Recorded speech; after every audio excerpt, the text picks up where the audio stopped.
Assalamualaikum warahmatullahi wabarakatuh. Waalaikumsalam warahmatullahi wabarakatuh. Selamat siang ibu-ibu semuanya.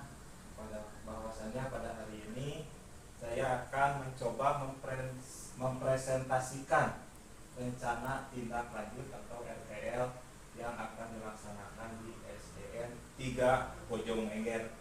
Nah, yang mana rencana tindak lanjut ini dengan judul melakukan 4.000 langkah untuk meningkatkan kebugaran peserta didik, yang disusun oleh saya sendiri untuk memenuhi salah satu tugas PKG PJOK Kabupaten Ciamis tahun 2024. Oke, untuk judulnya, judul program perencanaan berbasis proyek melalui komunitas belajar. Nah, pada kesempatan kali ini saya berkolaborasi dengan guru mata pelajaran yang diantaranya guru PAI sama guru bahasa Inggris, dan bersama para wali kelas untuk menggiatkan peserta didik dalam hal meningkatkan kebugaran jasmani dengan memanfaatkan aset based thinking yang berdasar terhadap aspek manusia dan lingkungan. Maka dengan ini saya mengambil judul melakukan 4.000 langkah untuk meningkatkan kebugaran peserta didik. Nah, itu sekilas mengenai judul program perencanaan yang berbasis proyek melalui komunitas belajar yang diselenggarakan di sekolah. Nah, latar belakang saya mengambil judul tersebut. Nah, ini pada zaman sekarang ini dengan perkembangan teknologi yang begitu pesat dapat memudahkan membantu kerja manusia. Nah, melalui perkembangan teknologi terdapat dua aspek yang berbeda seperti mata uang, ada aspek positif dan aspek negatifnya. Nah, untuk aspek positifnya sendiri itu dapat mempermudah pekerjaan manusia, mengefektifkan waktu, sekaligus menambah bisa ke penghasilan. Aspek yang kedua adalah aspek negatif, yaitu sekarang banyak orang jadi malas berjalan kaki dikarenakan sebagai contoh kemajuannya di bidang transportasi atau kendaraan. Nah, padahal jarak siswa atau peserta didik kita cuma beberapa meter. Ketika pagi-pagi itu kebanyakan hampir 80% diantar sama orang tuanya. Nah, kemudian fenomena ini sangat berpengaruh terhadap kebugaran jasmani peserta didik di sekolah kita. Nah, banyak peserta didik yang aktivitas fisiknya lemah. Beda halnya dengan di daerah-daerah.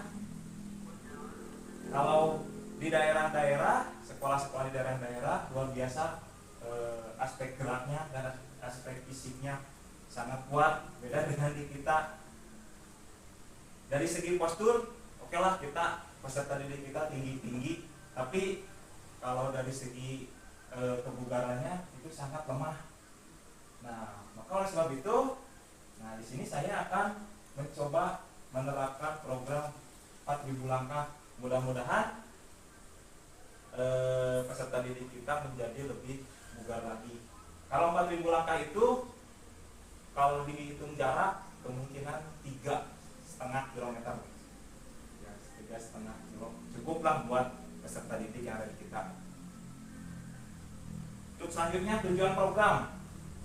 Tujuan program dari berjalan kaki ini yaitu membuat kegiatan aktivitas fisik untuk meningkatkan kebugaran jasmani.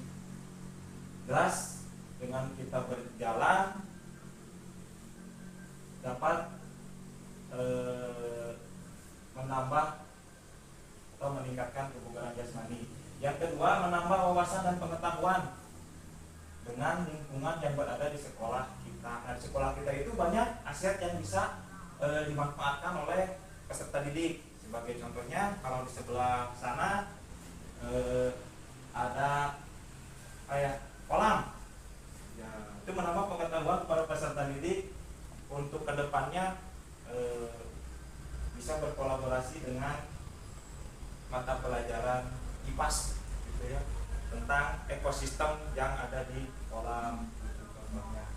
Atau dengan di sebelah sana juga ada tanaman cabai ya. Nah, sedikit banyaknya nanti peserta didik kita mungkin bisa belajar mengenai cara menanam cabai yang baik dan benar, karena di sana luar biasa perkebunannya sangat luas. Nah, yang ketiga, menumbuhkan rasa saling menghormati akan budaya yang ada di lingkungan sekitar. Di lingkungan sekolah banyak sekali keanekaragaman masyarakatnya, karena di sini lumayan banyak pendatang, gitu ya. Nah, jadi peserta didik diharapkan bisa menghormati kepada lingkungan sekolah kita. Yang keempat, bekerja sama dengan rekan sejawat. Ini ketika berjalan-jalan ataupun kita melakukan aktivitas fisik, diharapkan bisa bekerja sama dengan rekan sejawat. Next. Nah, capaian, langkah-langkah dan hasil yang diharapkan untuk tiap tujuan. Yang pertama, peserta didik dapat mengetahui manfaat berjalan kaki untuk kesehatan. Yang minimal, peserta didik kita itu tahu manfaat berjalan kaki. Selain untuk kesehatan, bisa juga untuk rekreasi. Ya. Yang kedua, peserta didik mengetahui tentang tempat-tempat yang ada di lingkungan sekolah. Nah, di lingkungan sekolah kita itu tempatnya ada apa? Ada tempat usaha, kemudian tempat apalagi tempat ibadah. Ya, minimal anak-anak tahu tentang lingkungan. Yang ketiga, menumbuhkan sikap kerjasama. Ini kan kita harus berbarengan ketika berjalan kaki itu, tidak sendiri-sendiri. Ya. Nah, yang terakhir, peserta didik dapat melanjutkan kebiasaan berjalan kaki di waktu dan kesempatan lainnya. Nah, diharapkan peserta didik kita itu menjadi kebiasaan berjalan kaki kalau sudah mengetahui apa manfaat itu berjalan kaki. Nah, struktur program. Kita lanjut.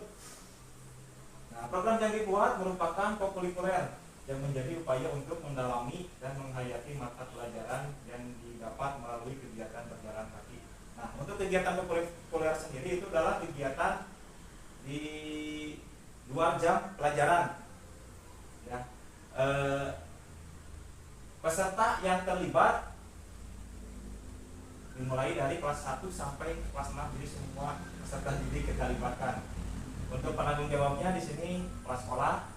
Nah, KBS atau komunitas belajar sekolah ya, yang menjadi fasilitator.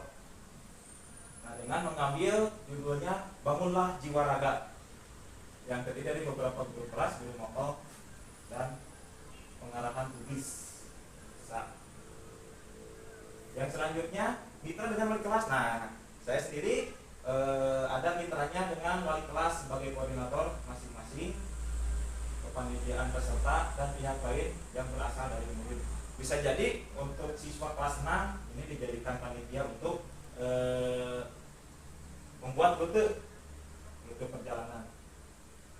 Nah, pelaksanaannya saya akan mencoba dilakukan 2 minggu sekali, mungkin setiap hari Sabtu, berbarengan dengan kegiatan P5 yang ada di sekolah kita. Nah, ini kapasitas yang dimiliki sekolah, memiliki kepala sekolah jelas. Di sini alhamdulillah kepala sekolahnya pendidik langsung di sini. Kemudian ada guru tenaga pendidikan yang sudah profesional dan ahli di bidangnya. Kemudian seluruh peserta didik yang ada di SDN 3 Bojonegger. Yang terakhir, lingkungan sekolah yang sangat luas sehingga mudah sekali dalam menjalankan program 4000 langkah. Lingkungan sekolah kita sangat luas, berjalan kakinya atau melakukan 4000 langkahnya boleh kemana aja. Sekarang beda halnya dengan sekolah-sekolah terpencil. Untuk berjalan kaki saja itu sudah susah. Nah, ini rencana evaluasi. Evaluasi secara menyeluruh dilaksanakan setelah pelaksanaan ini selesai. Apa yang sudah baik dipertahankan, dan apabila ada kekurangan maka perlu diperbaiki dilihat dari umpan balik peserta didik. Nah, kita evaluasinya setelah pelaksanaan kita berjalan. Nah, nanti kalau sudah baik bisa kita pertahankan, apabila ada kekurangan ataupun langkahnya kurang jauh, nanti bisa kita perbaiki lagi. Nah, ini ada dokumentasi berupa foto, video selama pelaksanaan untuk nanti diupload di medsos atau dikirim lewat grup. Orang tua bisa melakukan wawancara atau kuesioner terhadap peserta didik, mengukur tingkat kebugaran jasmani dengan menggunakan TKJ. Nah, nanti dalam 1 bulan atau 2 bulan sekali saya akan mengukur tingkat kebugaran jasmani dengan menggunakan TKJ. TKJ itu tes kesegaran jasmani Indonesia. Nah, nanti dites akan itu ada peningkatan enggak lewat program 4 bulan. Nah, ini kemungkinan tantangan dalam pelaksanaan, mungkin ada tantangan yang ada, contohnya cuaca. Kalau hujan atau panasnya yang sangat terik, itu bisa ditunda dan diganti hari lain. Nah, kegiatan sekolah atau kegiatan sekolah yang bentrok dengan kegiatan lain, contohnya ada rapat, ada kunjungan dari pihak terkait, itu menjadi kemungkinan tantangan. Nah, kemudian ada evaluasi dan umpan balik. Diharapkan kita dapat memberikan evaluasi yang efektif dan memberikan umpan balik yang konstruktif kepada setiap peserta didik. Nah, ini sekilas mengenai program rencana tindak lanjut yang saya akan laksanakan mungkin di depan. Mudah-mudahan program ini dapat terlaksana dengan baik, dengan harapan peserta didik kita menjadi peserta didik yang sehat, kuat, dan berakhlak mulia. Itu harapan saya seperti itu. Ya, mungkin terima kasih ibu-ibu atas kerjasamanya. Mohon maaf atas segala kekurangannya. Wassalamualaikum warahmatullahi wabarakatuh.